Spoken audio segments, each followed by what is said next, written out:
Colm Kinsella, and I just can't express enough how grateful we are to Unite to making the facilities available to us this weekend. It's really been very good, and I think it's added to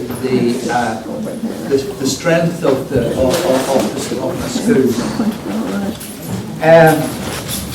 What I want to do now is task in this part of the session is to introduce and welcome John Maguire,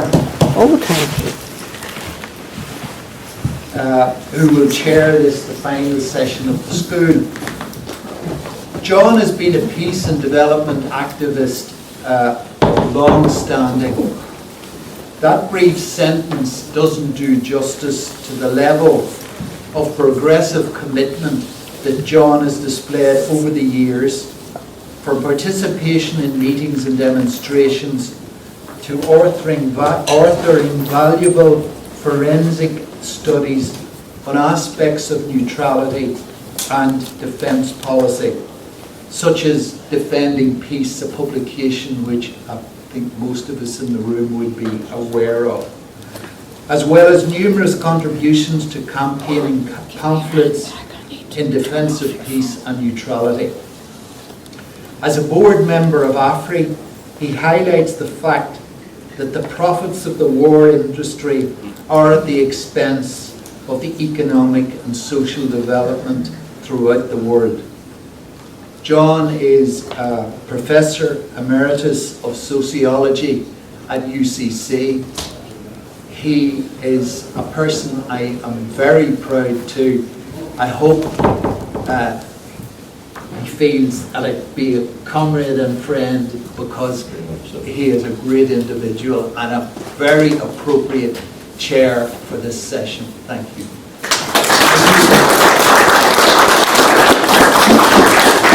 Well, thanks so much. That really is a wonderful introduction, slightly embarrassing.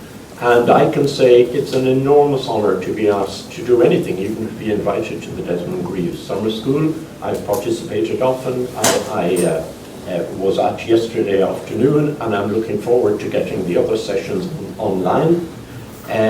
So it's wonderful to be here and to be invited to chair the two fascinating speakers that we have. I get tired of the sound of my own voice pretty quickly, possibly even before you will, so I'll simply make a couple of points about why I see the significance of our speakers and their contribution. It's just mind-boggling that we are able somehow to put up with the champions of war playing a game of Jenga with sharpened lives over our heads. And they are almost literally saying, if we could get one more dagger in there, it might hold, and another there. And this is what's going on in Washington, and indeed in Moscow and various other places as well. So the notion of war as being a game of Jenga with sharpened knives over our heads is horrifying and terrifying, and we must have minds numbed by the mystique of violence, including the mystique of nuclear violence, in order to be able to tolerate it. Out of that arises what I think has been in the last several decades a politically abusive process to which we've been subjected on the issues of defence policy and neutrality. Gaslighting us that nothing was happening until Micheál Martin brought about the Irish Zeitenwende, the Irish change times, and suddenly said to us, why haven't you woken up and smelt the cordite? And that's what he did 2 years ago, and told us we hadn't been paying attention when in fact we had been misled and misinformed, including, as Anthony Coughlin has sharply pointed out, very seriously in the two crucial referendums of Nice and Lisbon. Official Ireland knew what it was doing. Back in 1959, T.K. Whittaker wrote to a colleague, not to the public, but to a colleague, that maybe what we need can be achieved better by, and these are his words, an externally imposed discipline than by a domestic government. And the pursuit of the externally imposed discipline is what led him in 1961 to write again to a colleague, not to the public, that if our unwillingness to join NATO were to hinder entry to the EEC, well then we should be ready to accept it. So official Ireland knew what they were doing all along. And Helena Sheehan's wonderful talk yesterday, absolutely excellent, any of you who missed it, well worth seeing online. She brought out the fundamental distance between ordinary people, workers, the people who make the world, and the officials, the power structures that impose on them. And in few other places is that distance more evident than in the area of defence policy and that game of Jenga being played over our heads. The latest move in that is the attempt, and it may land on us after next Tuesday's cabinet meeting, it may come that quickly, is the attempt to get rid of the triple lock. That is an attempt not to cure anything to do with the UN, but to consummate the dalliance with NATO. Even if they don't formally join, it will be completing the dalliance, rather than reforming or replacing the UN. Because if proper international law is going to be found anywhere, it will be through or beyond the UN, not through NATO. What do we need? We need the kinds of people who are here, and I'm going to stop now and introduce the first of them. We need critically engaged witnesses. Witnesses not in the sense of passive watchers, but people who pursue the truth, who can see through the obfuscation, can see through the political abuse, and are able to tell us, no, this is actually what's going on. And it's wonderful to introduce somebody I've known for years and a new friend. It's a lovely blend for me. Both of them obviously fascinating as critically engaged witnesses. Karen, I'll introduce now, she'll be our first speaker. I encountered her, and this is quite important, before I ever met her, I encountered her in the pages of the Irish Times. 3 or 4 full-page articles taking up a whole week on neutrality. Wouldn't happen now, as the screws are tightening. And Karen is somebody who, rather like Helena Sheehan, was able proudly to say yesterday, has ploughed her academic furrow. Karen has ploughed the furrow, not just of an activist, but of a critically engaged academic witness, with expertise underlying and underpinning her critique of what official Ireland has been up to. I don't need to say any more except to mention 2 aspects of critical witness which are relevant to introducing Karen, and I'm going to present them both to our guest, our visitor, visiting speaker, Horst. Karen is present in this publication, A Force for Good. It's online on the AFRI website, you can get it. And that's a critique of the report on the Defence Forces. And Karen has there a very eloquent, well-grounded account of why the war in Ukraine didn't need to happen and how Frank Aiken and his policies would even today have addressed it. And here we have a critical engagement with the so-called consultative forum, Micheál Martin's forum, aimed at removing the triple lock, aimed at achieving the consummation with NATO. Why is Karen not present in this? Because she wasn't allowed to say what she needed to say in the consultative forum. Diarmaid Ferriter quite rightly said it's a fix and wouldn't engage at all. Karen tried to engage with the truth and was told, no, you can't say that. Here she can say what she needs to say, and I'm very pleased to introduce you. Thanks. Honoured to be here. Thank you very much to the Desmond Greaves School for the invitation to present.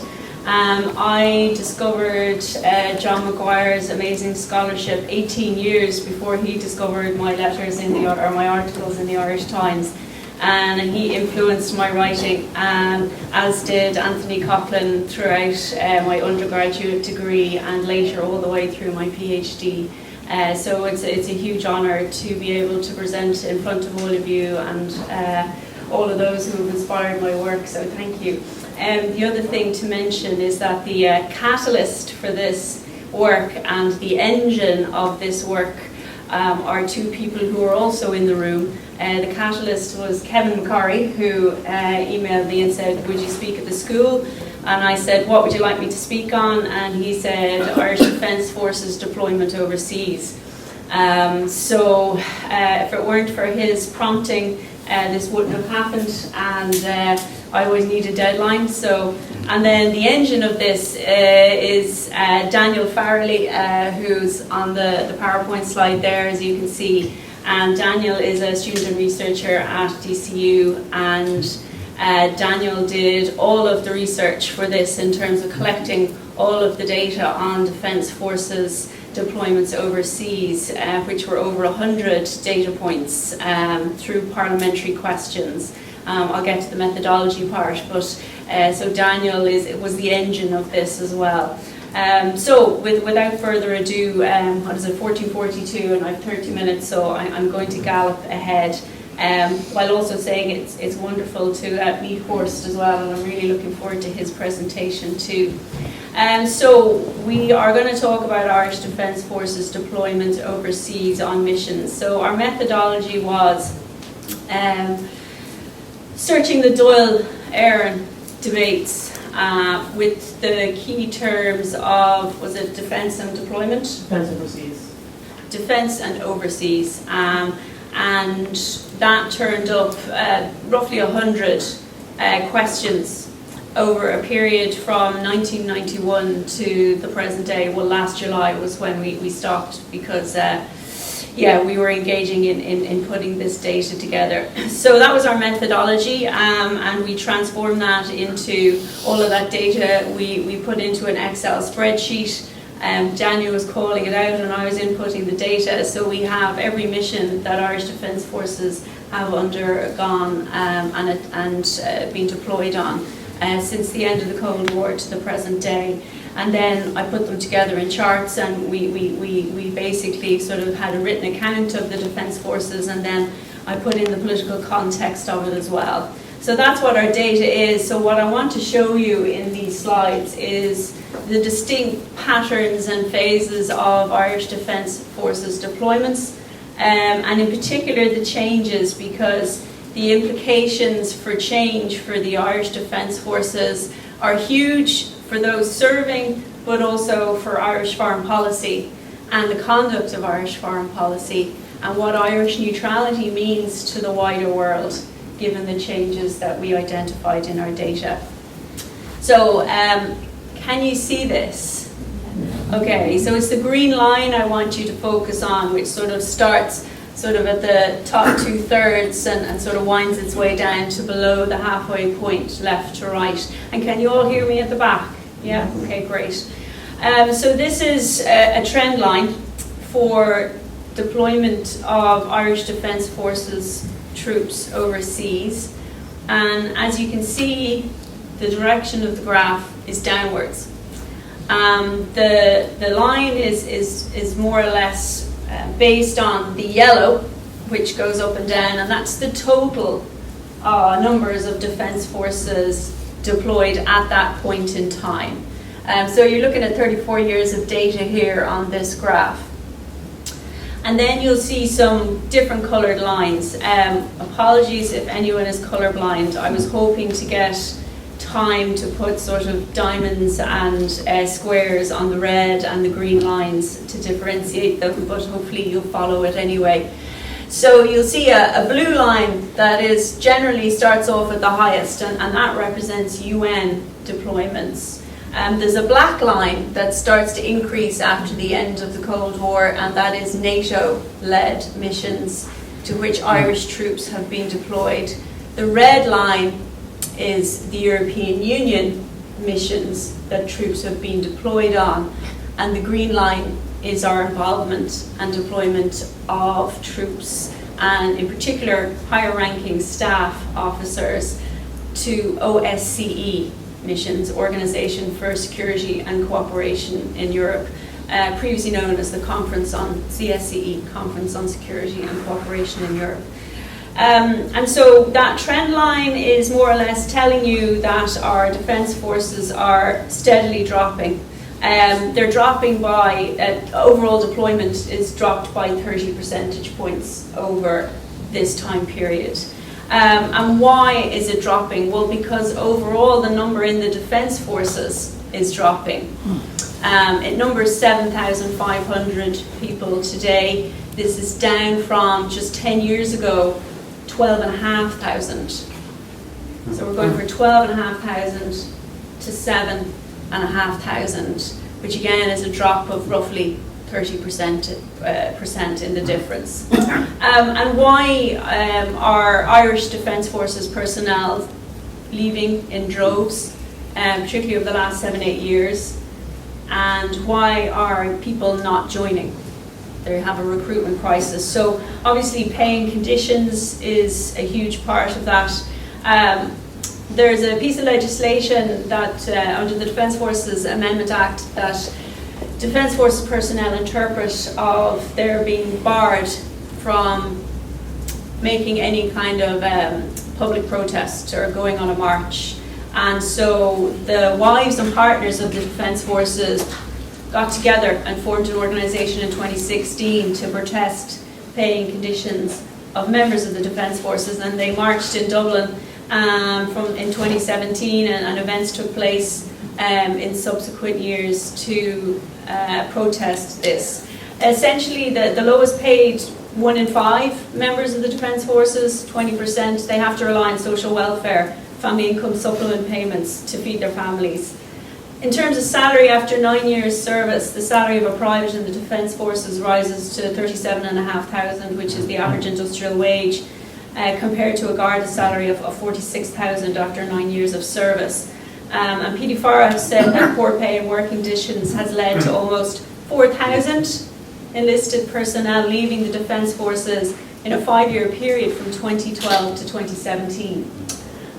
So the Defence Forces are paid overtime, but they're given days in lieu for time worked, and that's a huge issue. So essentially, in 2023, in fact, 415 have been recruited, 755 personnel left. So they're recruiting half of what's the proportion of people that are leaving.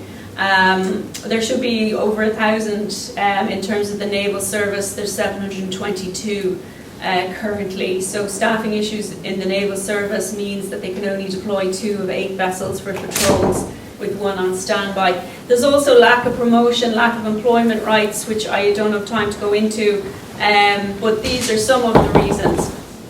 But there's also a reason right at the end of the presentation that I'll talk about that I think is implicated in this. So we're going to show you data now from October 1991 to June 2001. And you can see that we have just under 850 troops deployed in UN missions right at the start. And it does reduce slightly. We're talking 750 by the time we get to October 2000. But that's a relatively steady numbers over a 10-year period. And yet you can see that it's only in the middle of the graph then, in 96, that you start to see any kind of EU deployment to the EU of Defence Forces personnel, and then the black line of NATO starts to rise. So what is going on here? Well, again, this data is based on parliamentary questions, so we're only using hard raw data from 1991 onwards. Obviously, we joined the UN in 55 and started peacekeeping in 1958. We don't have data on that because the parliamentary questions were not asked. But in terms of 1991, our main troop deployment was for UNIFIL 91 to 96, 750 odd personnel. It dropped by 120 troops in 96, but roughly 600 were deployed thereafter. We had no NATO involvement. We didn't even have one person at NATO headquarters, SHAPE in Brussels, in Mons, until 1997. So obviously that preceded the government's decision to join the so-called Partnership for Peace, which Bill Clinton sort of invented as a way of trying to appease Russia. who were afraid of NATO expansion, and so Bill Clinton would point to PFP going, this isn't NATO expansion, which of course it was a vehicle for NATO expansion. But the government said Ireland are just going to join PFP for peacekeeping purposes, even though NATO doesn't do peacekeeping. So from May 1999 to 2000, that was the beginning of the Defence Forces participating in NATO missions.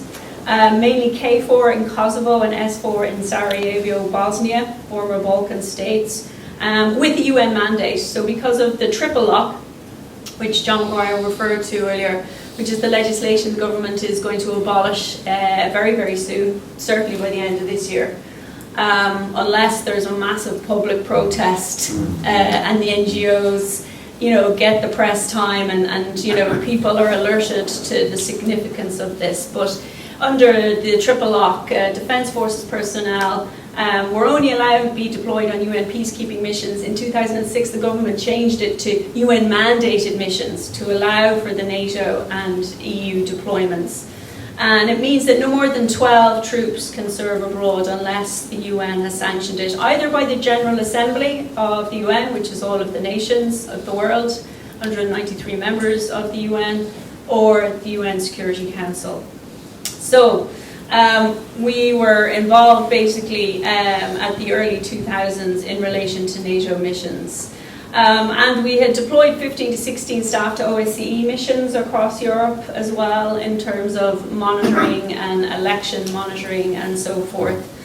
And so, as I mentioned, we're just looking at the raw data from parliamentary questions. I did ask the Defence Forces Press Office if they would mind giving me data on personnel deployed abroad, and I got a flat no as my answer. So, although Daniel did request some information about the money spent on the last 5 years by the state on EU missions, and he did get that data.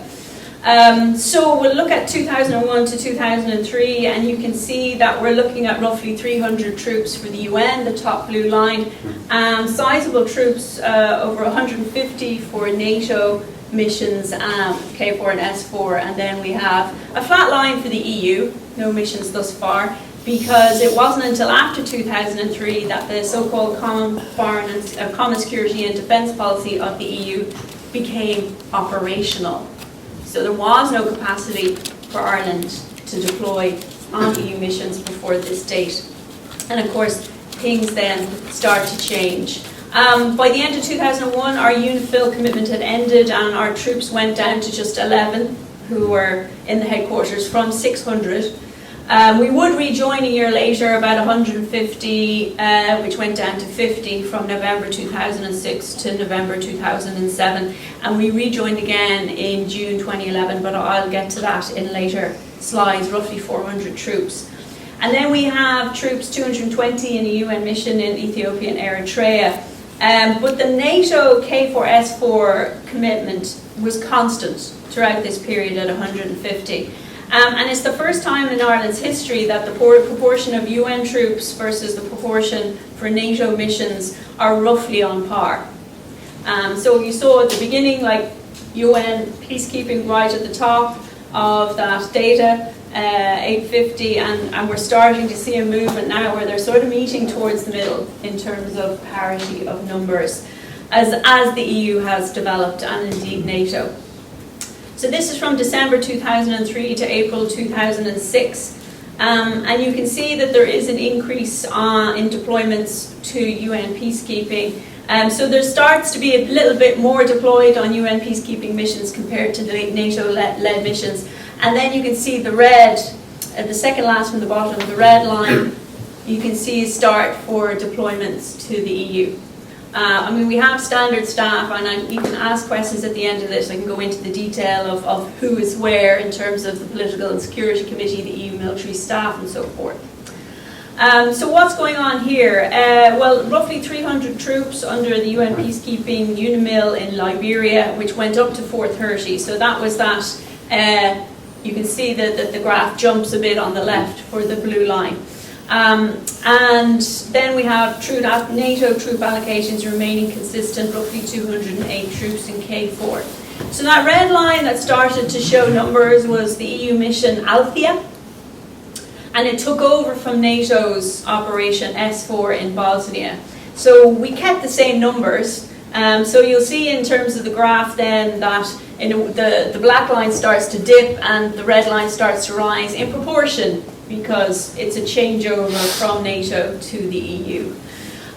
So this kind of hat swapping, you might call it, is reflected in those numbers. So from 2006 to 2008, 2008 is a significant year, probably because I did get those 3 articles published in the Irish Times, which was miraculous, which all the NGOs were like, how did you manage that? And I said, I don't know, they just asked me to write them. And they didn't censor them, although they did censor my replies to the onslaught that came from the military-industrial complex, but that's a different story for a different day. So this is the significance. So we already know the Constitution for Europe, which failed in 2 referendums in 2005 in member states, but was passed in 2 referendums in 2 other member states, became what we know as the Lisbon Treaty, which is the Lisbon Treaty amending the Treaty on European Union and the Treaty on the European Communities, which was renamed Treaty on the Functioning of the European Union. And again, I thank Tony Coughlin for making that very clear at that point in my academic career. So we have the blue line, which sort of rises initially and then plummets, as you can see, to close to 0. So this is quite significant, because where is the blue line? It's at 0 towards the end of this chart, and it's well below the red EU line and the black NATO line. So essentially, for the first time in our history, we have no contributions to the UN, but we are contributing some sizable numbers to NATO and the EU missions. So from June 2006 to December 2006, we had around 350 in UNMIL, should I say, in Liberia, and we did have 150 in Lebanon. Ireland pulled out of the mission in Liberia in 2007 and just had 50 troops left in the Lebanon, and then after that they were withdrawn as well. So that's the point we're at, which is unprecedented in the history of the Irish Defence Forces and Irish foreign policy. Now, a month later, troops were deployed to Chad, which is an EU-led mission in EU4, T-Chad, Central Republic of Africa, CAR as well. But as I say, the first time that we're only under EU or NATO command and not under UN command. So, or at least UN-led missions. So the NATO, in terms of 2006 to 2008, in fact, once we withdrew from the UN, NATO and EU mission troops increased. Alison Bailey's, I remember, published at the time an article in 2008 saying all the talk about the ESDP as it was developing European security and defence policy was actually not about doing good for the world, but about increasing the power of the EU, which had set a goal by the European Commission. It announced this in 2003, a goal of creating the European Union as a global player through militarization. And then we have Minister at the time, Minister of Defence Willie O'Dea, TD, deploying troops to Chad, announced that it was because the EU can be seen as a global player. The EU described it as their, quote, most ambitious military operation to date. Sorry about the typo there. What was it really about? It was really about realising French political interest in terms of supporting a President Deby that they had been propping up militarily previously. Obviously, there was war, which led to refugees pouring in from Darfur. George Clooney and other kind of prominent people were campaigning hard to get member states to do something about this refugee crisis. But underlying it, it wasn't really humanitarian interests, even though it was labelled as a humanitarian mission. What else was going on? Well, we were going to have a referendum on the Lisbon Treaty, and we were the only member state of the EU who was going to hold a referendum on the Lisbon Treaty. Again, thanks to the work of Tony Coughlin and Patricia McKenna in terms of making sure that referendums were being held and were free and fair, stemming from the work by the Trinity economist, Raymond Crotty, when he took the case in 1986 to ensure there was a referendum. Under Article 6 of our Constitution, the people are the final decision makers in matters of national policy. So this essentially, this decision to deploy to Chad in Africa was an attempt to try to create a reference that they could use 6 months later, in preparation for the referendum campaign in June 2008, to say that the EU missions are the same as contributing to UN missions. They were trying to equate EU military deployments with the UN in the mind of the public. And O'D said that deploying these troops is, quote, evidence of the important role the EU can play in support of the United Nations, which authorised the mission. Okay? That was reported in the Irish Examiner, and then the academic literature backs this up as well. This is Ben Pole, who said, such engagement came to be perceived as an opportunity to demonstrate that CSDP was about peacekeeping and supporting the UN, thus very much in line with their national foreign policy traditions, particularly for the post-neutral countries, and he named Ireland. So the academics saw it as well. And Ben Pole interviewed a rake of people. It's a really interesting article on why there was deployment to Chad, but yet none to Congo.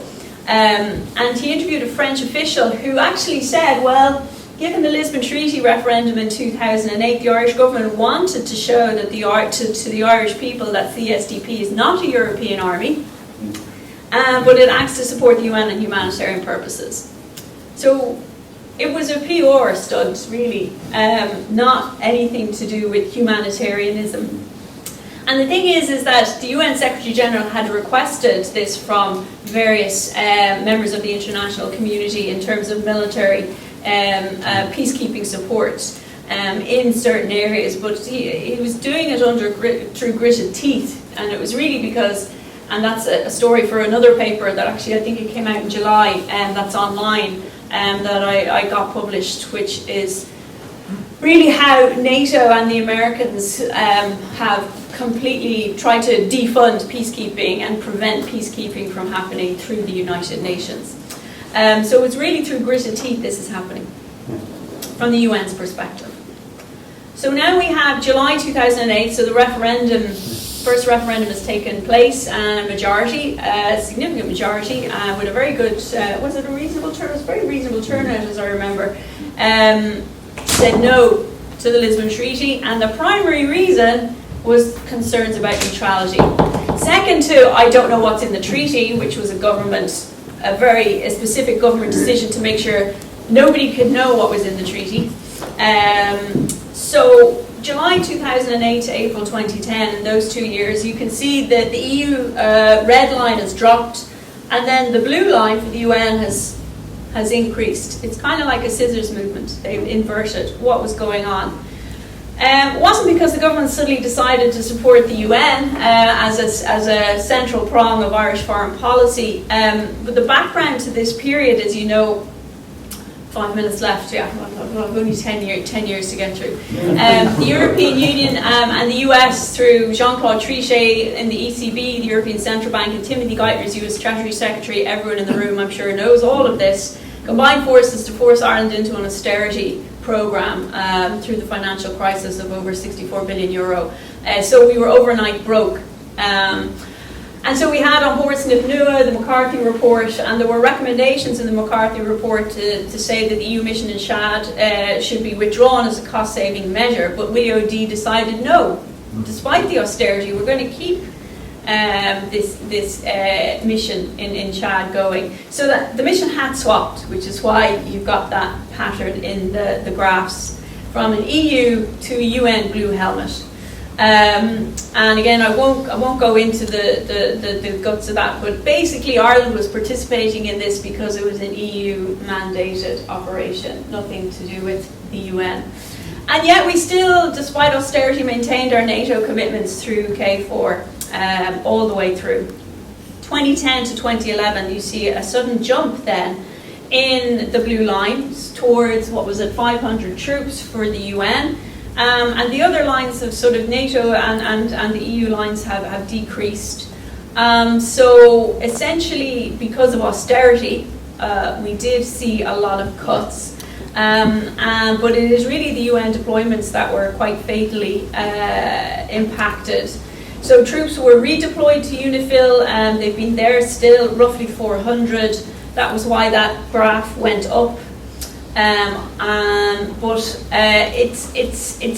We'll see what's happening later on to that. It was argued at the time by Ray Murphy, who wrote an article. He said renewed participation in UNIFIL is good for the defence forces in terms of training, experience and morale.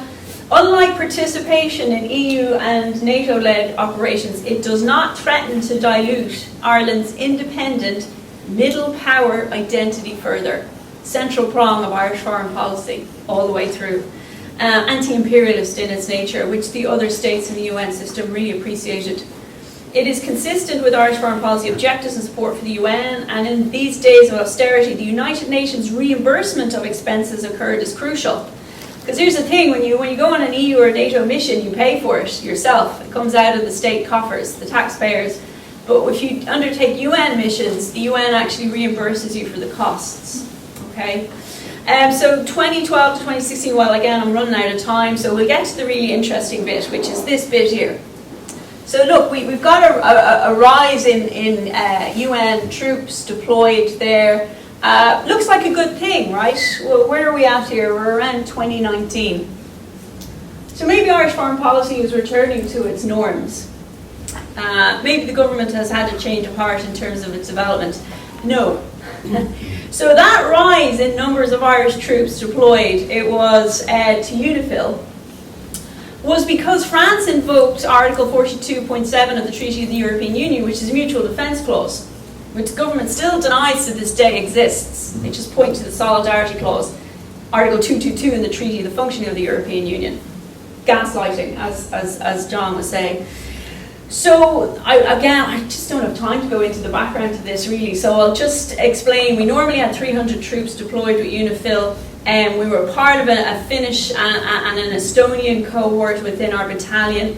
But the primary reason why we were there was because we were replacing the Finns. The Finns had participated in UN-led operations traditionally, but decided between 2002 and 2012, in that 10-year period, to stop reduce UN peacekeeping so they can deploy to the EU and to NATO, which is what Ireland did as well.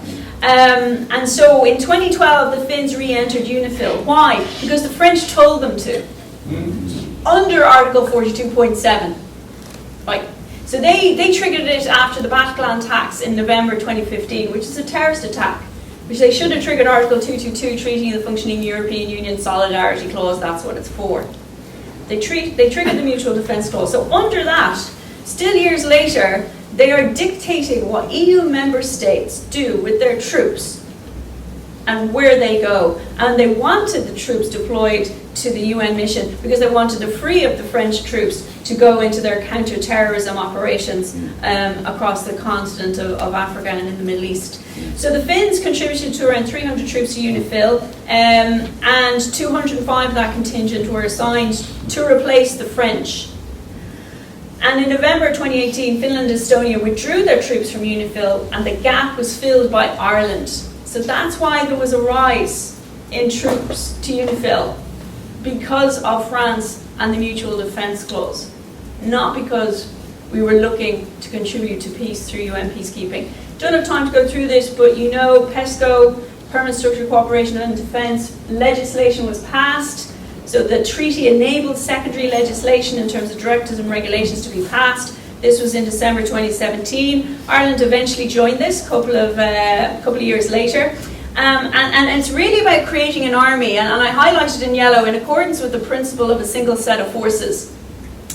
And again, this is in a protocol to the treaty. Government were saying, there's no European army here. Like, there's no and gaslighting the NGOs, and I see Roger Cole here of PANA, who was saying all along, of course it's about an EU army. And so, again, it's about what PESCO projects you can get involved in. The EU is putting probably about 25 billion to this point into military mobility. They started doing it in 2018, 2019, and the reason given in 2018, 2019 was to move troops east in preparation for war with Russia. Okay? It kicked off in February 22, but they were already doing this. So this is the last slide and the last piece of data. So we have here the blue line, and again, I just kind of want to show what's going on in terms of that reduction and what's going to happen according to the data that Daniel had pulled out and stuff we had read in the Doyle record. So in March 2023, the reason for that dip in the blue line is because Ireland was leaving UN peacekeeping. Why? In order to participate in EU battle groups, essentially for non-UN sanctioned missions. And that's why the government are going to abolish the triple lock, because that says it has to be UN sanctioned by the General Assembly or the Security Council. They're going to abolish that in order to deploy troops to NATO and EU missions that don't have a UN mandate. And there was a range of TDs, you can read them there, who said, please provide the reasons for the decision to withdraw the Defence Forces from UN deployment in peacekeeping missions, specifically UNDOF, which we're involved in. And Michael Martin, as Minister of Defence and Diplomacy, said, on the basis of military advice available to me, one of those considerations relates to the government's approval of the Defence Forces' participation in EU battle groups. The decision will also present some challenges in terms of reduced opportunities for overseas deployment and allowances for personnel. These troops will likely to be deployed as well for now what we do have, which is the Standing European Union Army. The legislation has been passed. It's called the RDC, the Rapid Deployment Capacity. A year ago I requested the EU to send me the legislation because it was blocked on their website and they refused, actually. So I'm going to finish on these last couple of quotes. Again, the background to the contrast of what the government are going to do with Irish Defence Forces with what previously we have been doing. Boutros Ghali in the 90s sought through the agenda for peace, basically a standing commitment to UN peacekeeping from contributors like Ireland for rapid deployment force in peacekeeping zones. And MacDonald, who wrote the book Irish Bat, said, how do you differentiate between UN peacekeeping mission and outright war? The new buzzword of peace enforcement stretches the meaning of peace to a new, absurd level. Enforcement means going on the offensive, taking the initiative, imposing a settlement. Peace becomes a war. That's essentially what's happening. And I'm quoting Holly McLaughlin. She's the wife of Corporal Dermot McLaughlin, who was killed on UNIFIL duty in '87. My husband looked forward to his tour of duty as a peacekeeper with UNIFIL. His only interest was trying to do some good. Irish foreign policy and troop deployment is no longer going to do that. Could be part of the reason why a lot of Defence Forces people left and why some young people don't want to join. Maybe they know they are going to, as I think it was Patrick Cumberton wrote the book, Do You Want to Die for NATO? That's essentially what we're looking at through EU and UN missions, particularly once the triple lock is abolished. And I'll stop there. Thank you. Down the axe on you, but the thing is, we're in the middle of a huge conversation, and as you say, we need a movement and a rapid deployment on the triple lock as the crunch now. The wonderful thing is that Karen documents and makes available and can make available all the evidence for this, a critically engaged witness. Thank you so much for that. I'm not going to spend too much time, because I don't want to take away from his time and then time for questioning, in introducing someone I'm meeting today and looking forward to learning from now and in the future, and that's Horst Teuber, who's an editor with the German Foreign Policy Group, very much an exercise in critically engaged witness, and one that clearly has come under the cosh for, as it were, breaking the official line. If what we've been talking about what official Ireland has been up to, and in a sense I think Horst is talking about what official Germany is up to, and how they see the rhetoric and the involvement of a multipolar world. I will delay only for one other fact, which is that under the pen name of Jörg Konau, Horst has written 2 books, and there are copies of them here. One of them, Der Aufmarsch, is a prehistory of war. the history of the march towards war, covering Russia, China, and the West. And the other is Eine Welt ohne Hegemon, looking at a world without a hegemon. And that's really the rhetoric and the reality of such a world, I think, is what Horst is going to enlighten us on today. It's wonderful to have him here, and I look forward to hearing his remarks. Thank you so much. I'm really enlightened to be able to be here at this wonderful event, and thank you so much to the organizers, to Kevin, to Tony, who invited me, to you as well. And thank you to all of you who haven't come here to take part in the debate on the new multipolar world and the role Germany is playing in it. I think the current rise to a multipolar world is a really tectonic shift in the world order. And if it fails to be stopped, let's say by a possible war, that could happen, it might turn out to be a truly historic change which could reverse developments which started really 200 years ago. So that could be a really historic event. I'm going to say a few things about how Germany and the EU, or to be more precise, how the elites of Germany and the EU are dealing with the emerging multipolar world. I think the role of Germany is especially interesting because it's dominant power in the EU, and Ireland is a member state of the EU, so German politics has influence over Irish policy as well. There's one thing I would like to emphasize before I really go into things. That is, I try to describe and explain political and economic developments that have been happening. That does not mean that I agree with them, not at all. It's just a description what I'm delivering. Yeah, to create a multipolar world, that has been, in a sense, a goal of the German political establishment for decades. The basic plan has always been, in Germany, to tie the states of Europe tightly together. The resulting alliance of European states, or as we would call it today, the European Union, was supposed to be strong enough to compete with world powers on an equal basis. Something Germany was not able to do on its own, as it was not big enough and not strong enough. The idea is not historically new in any way. You will find traces of it if you read, for instance, some of the works of Friedrich List. List was one of the most influential German economists in the first half of the 19th century. He was convinced that in the long run, the continental states of Europe would have to join forces if they wanted to compete with the world powers, back then the UK, later on the USA. Friedrich List, as Tony Coughlin told me, had much influence, by the way, on Irish politician Arthur Griffith. Even the Nazis, by the way, realized that they could not dominate the whole of Europe without relying on the support of collaborating states and of collaborating organizations outside Germany. This encouraged the idea of a united Europe already in the early 1940s, under strong German leadership, of course, and a united Europe that would be capable of maybe even defeating the USA. But that is a different topic, and I think I can't expand on that just now. But anyway, this long-standing ambition was taken up gradually following the Second World War with the creation of the European Coal and Steel Community in 1951, and then the European Economic Community, or the Common Market as it was known, in 1957.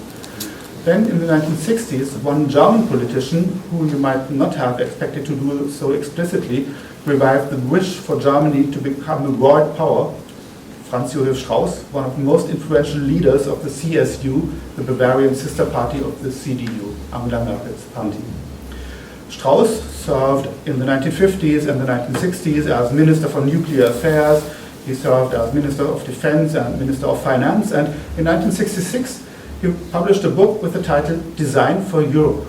And in it he wrote, quote, "A united Western Europe shall be a preliminary stage to the United States of Europe, and the United States of Europe should assume the position of an independent power between the United States of America and the Soviet Union."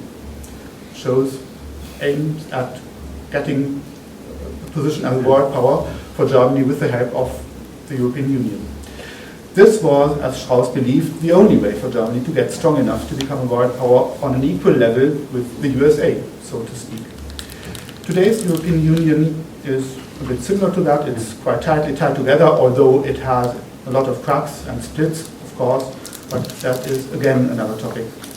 Germany has managed to establish itself as the dominating power in the EU during the euro currency crisis, as people who suffered heavily from German austerity dictates, above all the Greek people, know particularly well.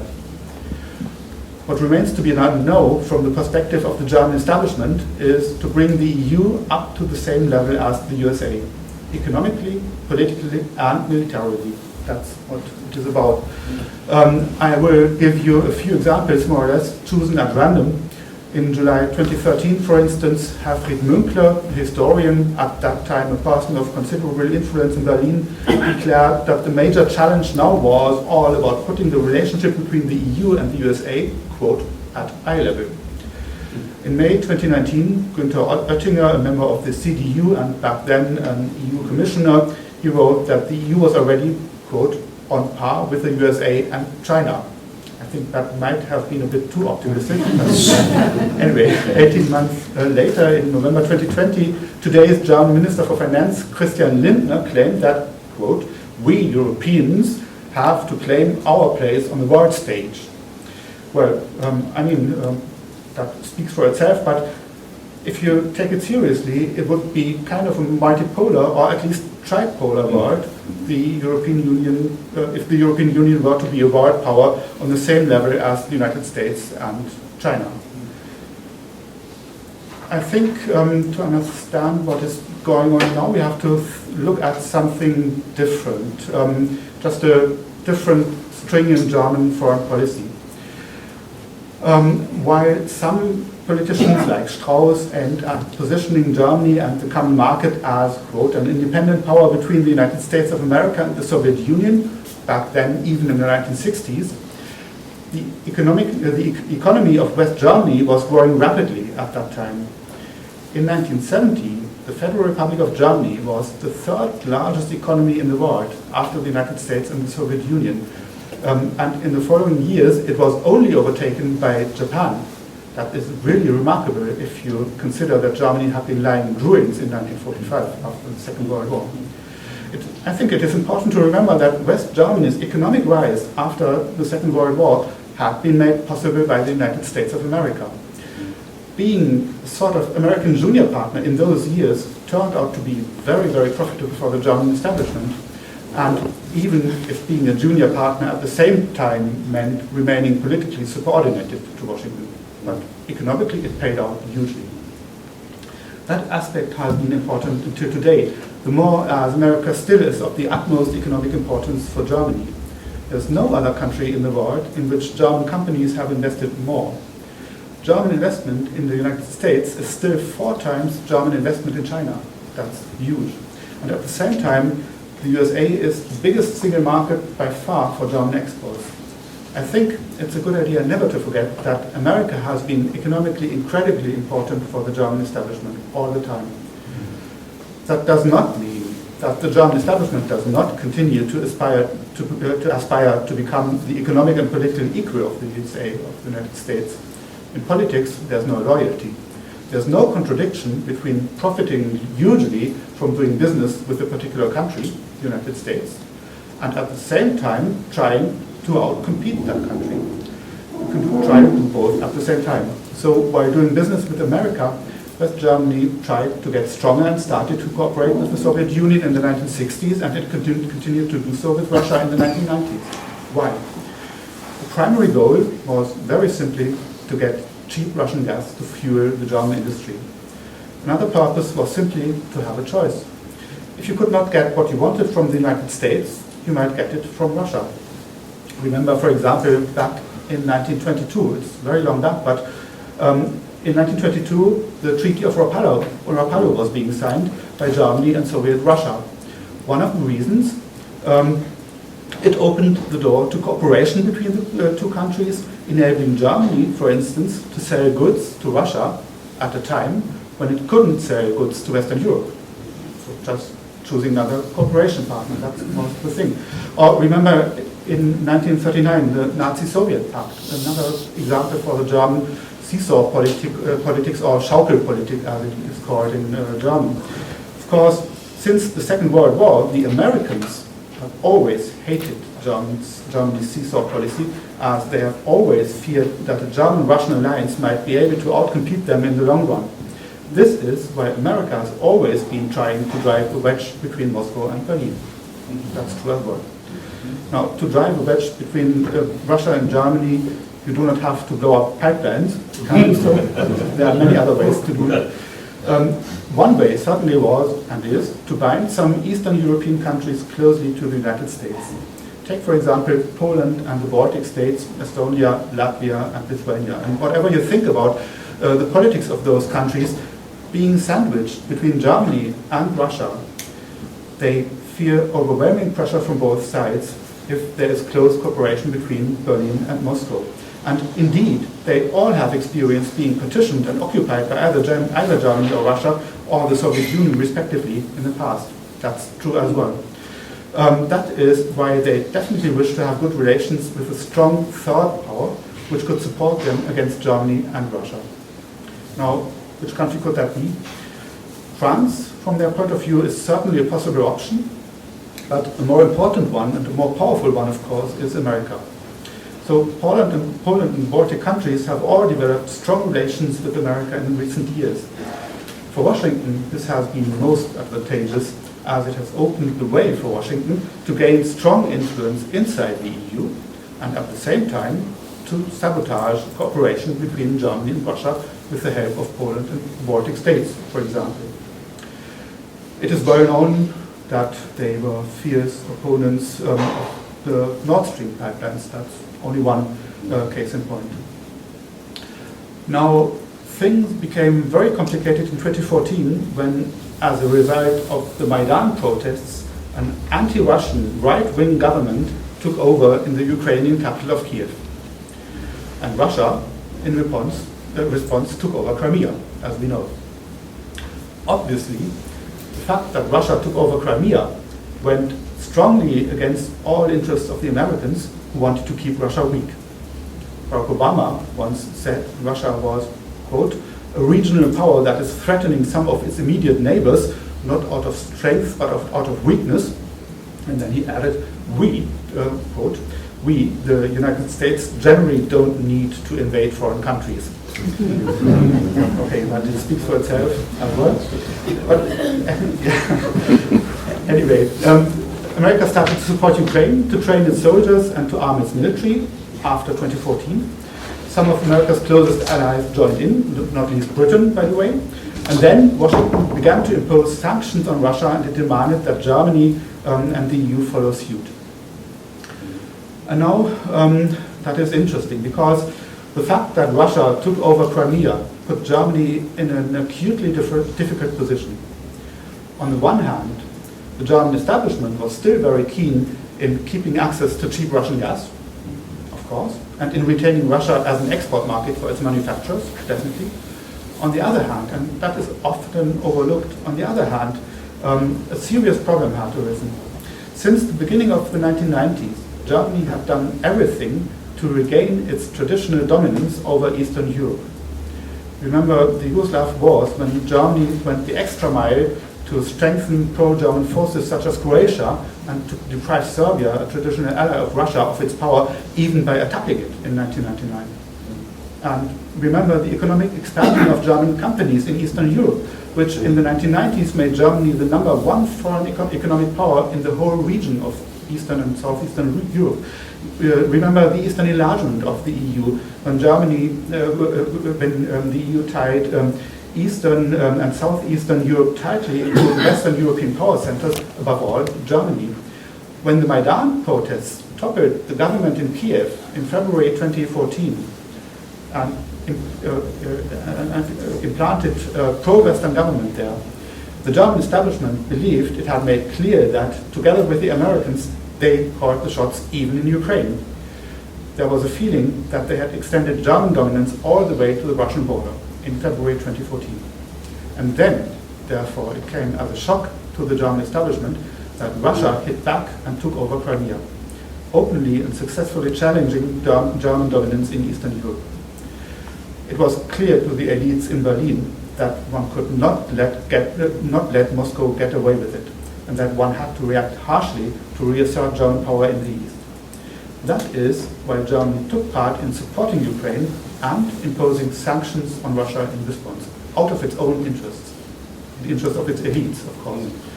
It's true that Washington demanded that Germany participate in those measures, but it's true as well that it was clearly in the interests of the German elites to do that. But by then, in 2014, it was different. When imposing sanctions on Russia, German Chancellor Angela Merkel made sure that the cost was divided between Germany and the United States. German mechanical engineering companies, for example, lost billions of euros because of the sanctions. But they were lucky to soon receive orders worth billions of dollars from America. So it was fine in the end. Obama had to agree to impose very specific sanctions which destroyed a strategically important gas project worth billions of dollars in the Russian Arctic, and that was a project planned by ExxonMobil from the United States. So a big loss for the US economy. At the same time, Angela Merkel made sure that sanctions were exempted from Russian gas deliveries to Germany, and there were no sanctions on German companies extracting Russian gas. So that was kind of an equal thing. This worked for a while, even if things were not that easy for the German government. For Germany, the complex mix of economic cooperation and political confrontation satisfied, on the one hand, German demand for gas, and on the other hand, Berlin's interest in punishing Moscow for the fact that it had questioned German dominance over Eastern Europe. But this uneasy, contradictory state of affairs ended when Russia, on the 24th of February 2022, attacked Ukraine. We could talk about that attack for hours, I guess, but as we are dealing with a different topic, I would like to only mention one aspect. The Russian attack on Ukraine was the most severe blow to German dominance over Eastern Europe since the end of the Cold War. So, from the point of view of the German elites, it demanded a crushing response, and by the way, one that put political interests, the aim of punishing Russia, clearly above Germany's short-term economic interests. Basically, that is nothing new. If you look back in history, for example, on the 31st of July 1914, the day before the German Kaiser's Reich declared war on Russia, Russia was the second most export market for two of the most modern, most important, most influential German companies, Siemens and AEG. On the 1st of August 1914, their business in Russia was reduced to nothing, as Berlin had declared war. Political interests were put above economic interests for the time being, but as the German government thought, not forever, because Berlin was confident that it would win the war, and after a victory, that it would be able to deliver even better profit opportunities to companies like Siemens and AEG. As we know, that didn't work out. Sometimes governments act this way. They sacrifice short-term profits, hoping to secure larger long-term gains. This was the case on the 27th of February 2022, when Olaf Scholz, the German Chancellor, announced a Zeitenwende, a turning point in history, a watershed moment, to prevent Russia from winning the Ukrainian war, or even better from the point of view of German elites, to make Russia lose that war and possibly break up Russia as a consequence. This idea exists. Now Ukraine was to be supported, Russia was to be sanctioned at all costs. From the beginning of the Ukrainian war, for Germany, the partnership with America turned out to be a blessing and a curse. A blessing because the United States provided most of the support for Ukraine, made it cheaper for Germany. A blessing because the USA provided, a curse because Washington shaped Western policy not only towards Ukraine but also towards Russia. Washington demanded, for instance, that Russian gas too was put under sanctions. There's an interesting case in point. Under pressure from the United States, Japan participates in economic sanctions against Russia. But despite that, Japan continues to purchase Russian gas, arguing that it would be ruinous for its economy to do without it. Washington has tried again and again to coerce Tokyo to stop buying Russian gas, but to no avail. That works. It's different with the German government. Berlin decided to try and do without Russian gas as quickly as possible. The Nord Stream bombing, of course, we all know in whose interest it happened. It destroyed 3 of the 4 pipeline links, leaving open the possibility that one link could still be used to deliver cheap Russian gas to Germany. The German government refused to accept this and decided to buy expensive LNG from the United States. One could argue, and with good reason, that this was a bad mistake. Gas prices in Germany rose steeply in 2022, and even if they fell again in 2023, they are still much higher today than they were before the decision to abstain from Russian gas.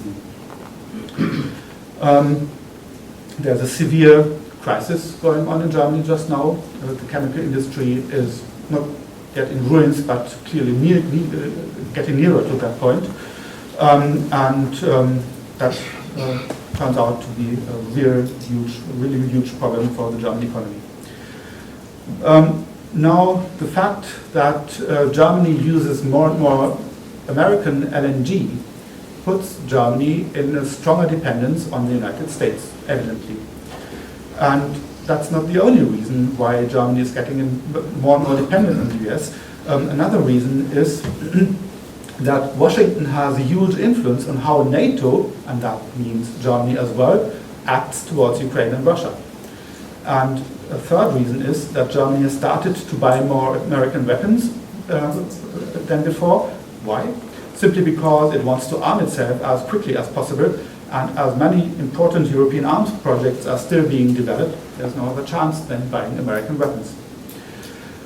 Now, while the war in Ukraine grinds on and Germany is becoming more dependent on the United States, slowly but surely a new multipolar world is emerging. There are several important factors contributing to this profound, maybe even historic change. The most important factor is the rise of China.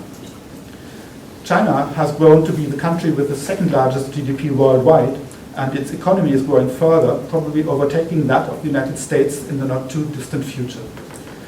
The People's Republic has become a high-tech country that's highly efficient in producing solar cells, computers, electric vehicles, and much more. China's international political influence is rising quickly as well. The fact that China is an economic powerhouse opens new opportunities to the global south. If a country from the global south wants to build up its infrastructure, for example, it's not dependent on the West anymore. Or if it wants to receive modern technology, it can choose China as a supplier. That has changed. Indeed, China has grown to be the number 1 trade partner of Africa, of Southeast Asia, and of Latin America, except Mexico. It's the most active investor in, as well as one of the most important lenders to the global south. Many people are still of the opinion, for example, that Latin America simply is the backyard of the USA, where Washington can do as it pleases. That seems to be an outdated view. In the summer of 2022, Foreign Affairs, the number 1 foreign policy magazine in the United States, published an article which stated that, given China's rising influence in the region, Washington had to accept not being the all-dominant power in that part of the world anymore. It now needed, quote, a policy for post-American Latin America. That's the view of Foreign Affairs. China is not the only country which has been rising, of course. India has been rising too, even if it started later than China. A year ago, India's GDP overtook the GDP of Britain, the former colonial power, a fact which was, as you can imagine, was being celebrated widely in the Indian media to have overtaken the former colonial power. That is huge. Some smaller regional powers have gained new influence too. Turkey, for example, Saudi Arabia, the United Arab Emirates, and of course Russia has been regaining some of its lost influence. Today, Russia and Turkey together call the shots in Syria or in Libya, not the West. Russia and Turkey. Or supported by Russian soldiers and by Russian mercenaries, 3 countries in the Western Sahel region of Africa, Mali, Burkina Faso, and Niger, recently kicked out French, German, and American troops and are now trying to become genuinely independent from the former colonial powers. China, India, and Russia allied themselves with Brazil and South Africa to establish the BRICS group, the sort of G7 of the global south, if you like. The BRICS aim at creating alternatives to the World Bank and the IMF, and they have had an enlargement. They might be announcing another enlargement soon, so the BRICS are getting stronger and stronger. What does all of this mean for Germany and the EU? For decades, Germany has benefited greatly from its economic cooperation with China, and the EU has benefited from that too. German car manufacturers, for example, the leading sector in Germany, has had a very strong position on the German market. But now things are getting more difficult because, there are electric cars today, and Germany is doing very badly with electric cars. China is doing really well with electric cars. So German car manufacturers have lost their position on the Chinese market. And maybe they will even lose their position on the European or maybe even on the German market. That's disastrous for the German car manufacturers. So you can see that China is becoming more and more from not an economic partner, but kind of a rival. And that leads simply to the fact that Germany is getting more and more to a position which is adversarial towards China, which goes into conflict with China, instead of keeping the partnership with China for economic reasons, because the economy simply is changing. So that leads to the fact, of course, that Germany, if it's about the policy towards China, is getting closer and closer to the United States, because the United States are fighting kind of a Cold War against China. And if you take all of this together, that means that as there's the war in Ukraine, with Germany siding more and more with the United States, and the relations towards China changing, and Germany siding more and more with the United States in relations to China as well. There's a situation,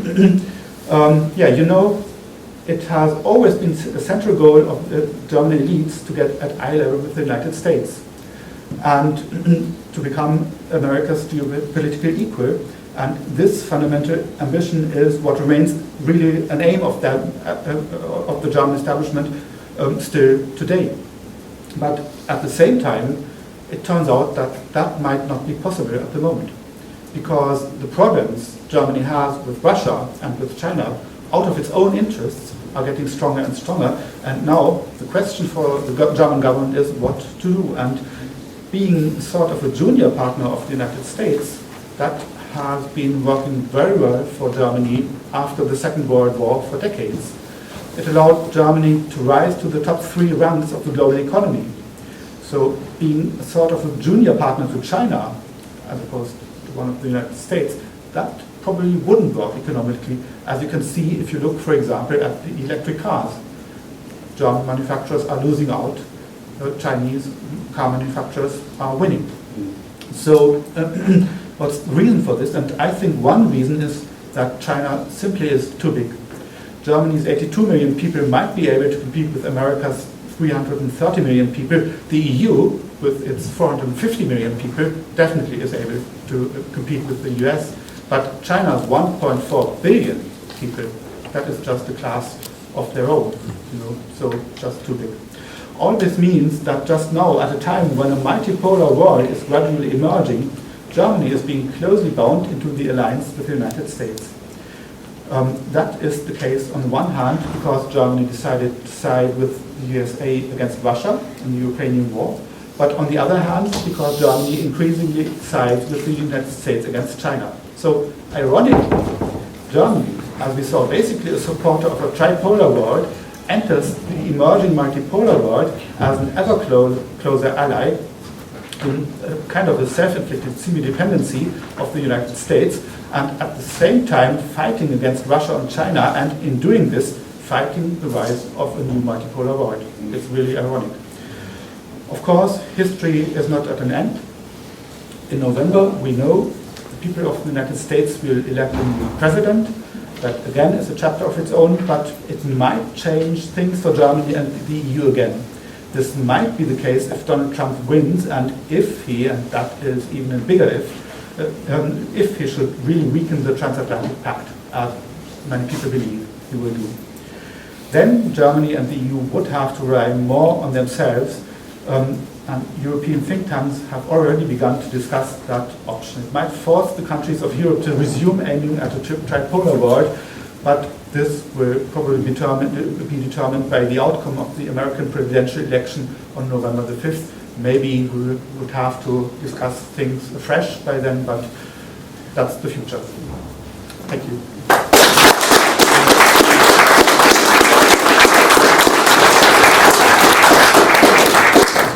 Thank you very much, Horst. And I hope that your talk will be available online and maybe even the paper, because there's so much to digest there. Weaving a path through a bewildering and contradictory world and trying to read the interests of an elite. It's amazing. But really, there's, I think, an intermesh between what Karen was telling us about, what little official Ireland is doing and trying to do and how it sees itself, and the wider perspective and, you know, of Brussels and Germany, which is wonderful. Now, we have about 40 minutes for discussion. If people can perhaps keep what they say towards a question, that would be useful. If people like to say who they are, that also is useful. Particularly to me, I'm terribly vague. I always have been, not just because I'm very old now. So I will go in for totally equal opportunity insults. I won't name anybody. I'll just point at people and say you, you, you. So maybe if we get a few questions for Karen, if there are, you know, original questions, while people are digesting what Horst has said to us. I don't know if that's over marshalling things, a militaristic word, but maybe, you know, we've the two, and I'm going to stop now. You know, if people can keep it, name themselves, and keep it to a question, we should kick off a discussion that will have to reach beyond